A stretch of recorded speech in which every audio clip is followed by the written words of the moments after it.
Hi guys! Welcome to my channel. So ngayon dahil nauuso ang screencast sa YouTube, tuturuan ko kayo kung paano gawin. So ganito lang, madali lang. So huwag kalimutan muna mag-subscribe and bell all the notification bell para updated kayo sa mga upload ko and sa live ko. So una nyo gagawin, pupunta muna kayo syempre sa YouTube. Pag-click nyo sa YouTube, may makita kayong plus sa baba. Then, click yung live. After nyan, i-click nyo tong pen. Then, may makita kayo dyang screencast. Click nyo yan. Tapos, kunyari, ayan yung title natin. Pwede nyo yung i-edit, guys. Ayan, or, kunyari, example, title natin ay ASMR cutting, ayan, kunwari. So, bahala na kayo kung anong gusto nyo yung title. Or, lagyan nyo din ng hashtag, ganun. After nyan, check natin. I-next nyo.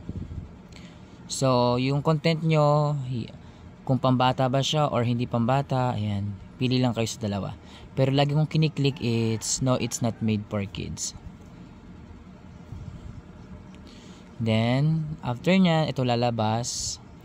So, i-click nyo yung pen, maglagay kayo ng thumbnail kung anong gusto nyo yung thumbnail, ayan. O, diba? Picture namin ni Jowa. So, kunwari, ang picture ay, ito na lang, kunwari, ayan.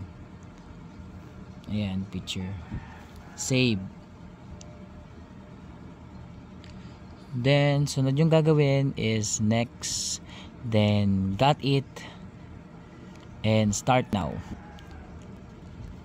So, ito na yun guys. Ayan na siya. So, ang gagawin nyo, pupunta kayo sa Google Photos. Hanapin nyo yung Google Photos para yung video nyo guys is automatic na siyang lulup, magpapaulit-ulit. So, dyan nyo hahanapin yung video nyo ni-record sa Google Photos. Tapos kung ayan na yung napili nyo video, i-click nyo lang yung go live dyan sa may taas nakalagay. Go live. Ayan. Ganun lang. Simple lang siya guys. Huwag nyo kalimutang i-on yung ads nyo para may makuha din kayo kahit papanong revenue guys. Yun lang. Ay, paalala pala guys. Hindi pala yan gumagana guys sa mga hindi siya applicable sa mga iPhone users. So, hindi kayo makakapag-screencast kapag ang gamit nyong phone is iPhone. Okay, so yun lang guys. Thank you so much. Sana may natutunan kayo. Bye!